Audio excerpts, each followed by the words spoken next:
ನಮಸ್ಕಾರ ಸ್ನೇಹಿತರೆ, ಸ್ವತ್ತು ಒಳಗೆ ಸ್ವಾಗತ. ನಾನು ಕಾರ್ತಿಕ. ಇವತ್ತಿನ ಈ ಸಂಚಿಕೆಯಲ್ಲಿ ಎರಡು ವಿಚಾರಗಳ ಬಗ್ಗೆ ಚರ್ಚೆ ಮಾಡೋಣ. ಒಂದು FCRA ಮತ್ತು ಡಿಲಿಮಿಟೇಷನ್ ಬಿಲ್. ಅದಕ್ಕೂ ಬಹಳ ಪ್ರಮುಖವಾಗಿ ರಾಷ್ಟ್ರ ರಾಜಕಾರಣ ಯಾವ ಕಡೆ ಸಾಗ್ತಾ ಇದೆ. ಪ್ರಸ್ತುತ ಏನಾದರೂ ಕೂಡ ಈಗ ಚುನಾವಣೆ ನಡೆದರೆ ಅನ್ನುವಂತಹ ಸಮೀಕ್ಷೆ ಸರ್ವೆಗಳೇನಾದರೂ ಬಂದರೆ NDA ಮೈತ್ರಿಕೂಟ 400ರ ಗಡಿ ದಾಟಿದ್ರೂ ಕೂಡ ಆಶ್ಚರ್ಯ ಪಡಬೇಡಿ ನೀವು. ಇನ್ನು ಬರುವಂತಹ ಮುಂದಿನ ಲೋಕಸಭಾ ಚುನಾವಣೆಗಳಿಗೆ ಅಪೋಸಿಷನ್ ಪಾರ್ಟಿಗಳಿಗೆ ಚಾನ್ಸೇ ಇಲ್ವಾ ಅನ್ನುವಂತಹ ಪ್ರಶ್ನೆಗಳು ಕೂಡ ಉದ್ಭವ ಆಗ್ತಾ ಇದೆ. ಡಿಲಿಮಿಟೇಷನ್ ಬಿಲ್ಲನ್ನು ಮಂಡನೆ ಮಾಡಲಿಕ್ಕೆ BJP ನಡೆಸಿದಂತಹ ಆಪರೇಷನ್ಸ್ಗಳು ಡಿಲಿಮಿಟೇಷನ್ ಬಿಲ್ ಮಂಡನೆ ಆಗುತ್ತೋ ಬಿಡುತ್ತೋ ಮುಂದಿನ ಒಂದು 15-20 ವರ್ಷವಾದರೂ BJPಗೆ ಭದ್ರವಾಗಿ ಅಧಿಕಾರದಲ್ಲಿಡುತ್ತೆ ಅಂತ ಇದೆ ಕೇಂದ್ರದಲ್ಲಿ. ಈಗಿನ ಪ್ರಸ್ತುತ BJPಯ ಬಲಾಬಲ ಅಂದರೆ NDA ಮೈತ್ರಿಕೂಟದ ಬಲಾಬಲವೇ 330ರ ಆಸುಪಾಸಿನಲ್ಲಿ ಬಂದು ನಿಂತಿದೆ. ಅದು 24ರ ಚುನಾವಣೆಯಲ್ಲಿ BJPಗೆ ಹಿನ್ನಡೆಯಾದ ನಂತರ ಅವರು ಗೆಲುವನ್ನು ಸಾಧಿಸಿದ ರಾಜ್ಯಗಳನ್ನು ನೋಡ್ತಾ ಇದ್ದರೆ 29ರ ಲೋಕಸಭಾ ಫಲಿತಾಂಶವನ್ನೇ ಹೇಳಬಹುದು ಅನಿಸುತ್ತೆ. ದೆಹಲಿಯಿಂದ ಹಿಡಿದು ಮಹಾರಾಷ್ಟ್ರದಲ್ಲಿ 24ರಲ್ಲಿ ಹಿನ್ನಡೆಯಾಗಿದ್ದವರಿಗೆ ಸೂಪರ್ ಕಂಬ್ಯಾಕನ್ನು ಅಸೆಂಬ್ಲಿ ಎಲೆಕ್ಷನ್ನಲ್ಲಿ ಮಾಡ್ತು BJP. ನಡೆದಂತಹ ಮಹಾರಾಷ್ಟ್ರದ ಸ್ಥಳೀಯ ಸಂಸ್ಥೆ ಚುನಾವಣೆಗಳು BJP ಪರ್ಫಾರ್ಮೆನ್ಸ್ ಚೆನ್ನಾಗಿದೆ.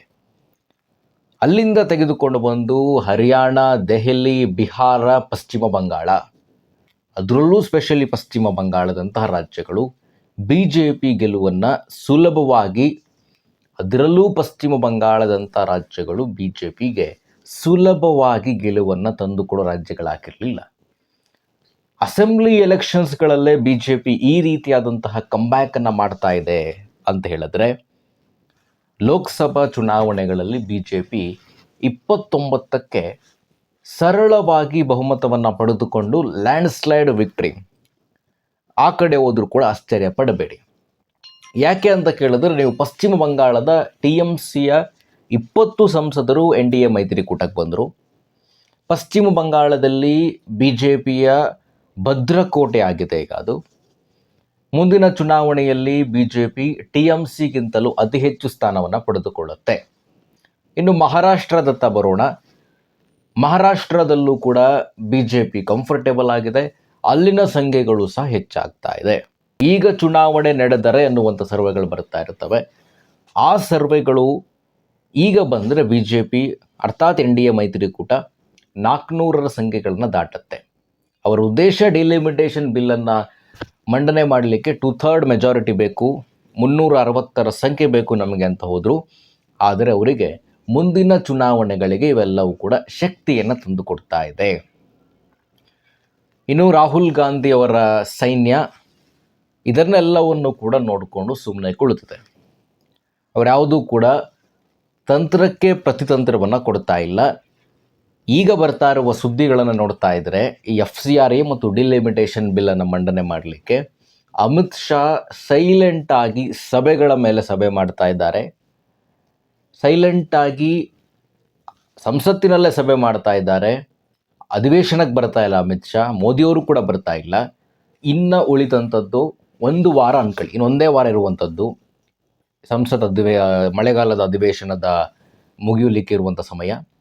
ತದನಂತರ ವಿಶೇಷ ಅಧಿವೇಶನವನ್ನು ಕರೀತಾರೆ ಅನ್ನುವಂತಹ ಮಾಹಿತಿಗಳು ಕೂಡ ಬರ್ತಾ ಇತ್ತು. ಅದನ್ನು ಸ್ಪಷ್ಟಪಡಿಸಿದ್ದಾರೆ, ಯಾವುದೇ ವಿಶೇಷ ಅಧಿವೇಶನ ಇರೋದಿಲ್ಲ ಅಂತ. ಈಗಲೂ ಕೂಡ ವಿಶೇಷ ಅಧಿವೇಶನ ಚರ್ಚೆ ಆಗ್ತಾ ಇದೆ.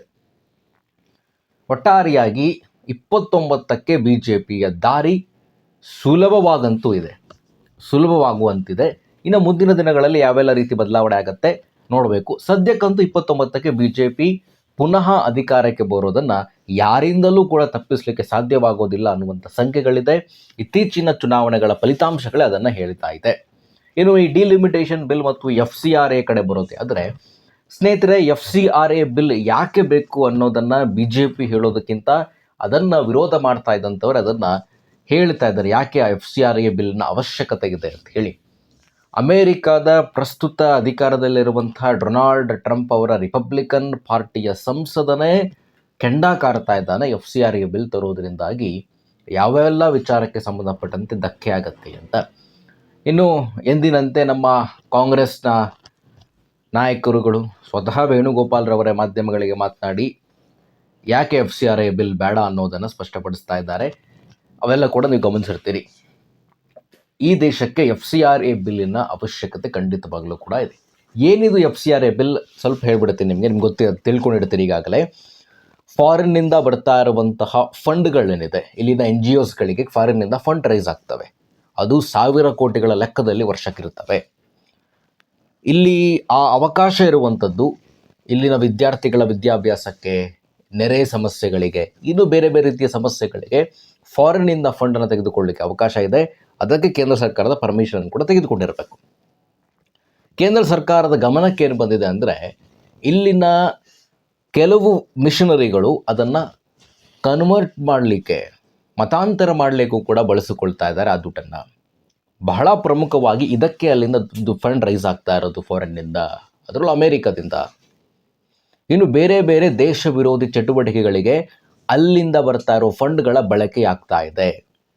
ಇದಕ್ಕೆ ನಾವು ಮಾನಿಟರ್ ಮಾಡ್ತೀವಿ, ಅದನ್ನು ತಪ್ಪಿಸ್ತೀವಿ ಅಂತ ಹೇಳ್ತಾ ಇಲ್ಲ. ನೀವು ಲೆಕ್ಕ ಕೊಡಬೇಕಾಗತ್ತೆ.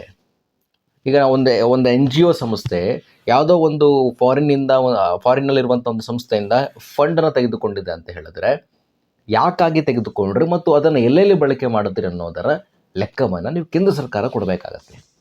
ನೀವು ಇಲ್ಲಿ ಅದನ್ನು ವಿದ್ಯಾರ್ಥಿಗಳ ವಿದ್ಯಾಭ್ಯಾಸಕ್ಕೆ, ನೆರೆ ಬಂದಿರುವಂತಹ ಜಾಗಗಳಲ್ಲಿ ಇರುವಂಥ ಸಂತ್ರಸ್ತರಿಗೆ ಕೊಟ್ಟರೆ ಯಾರು ಕೂಡ ಅದರ ಬಗ್ಗೆ ಪ್ರಶ್ನೆ ಮಾಡೋಲ್ಲ, ಚಕಾರ ಇತ್ತಲ್ಲ.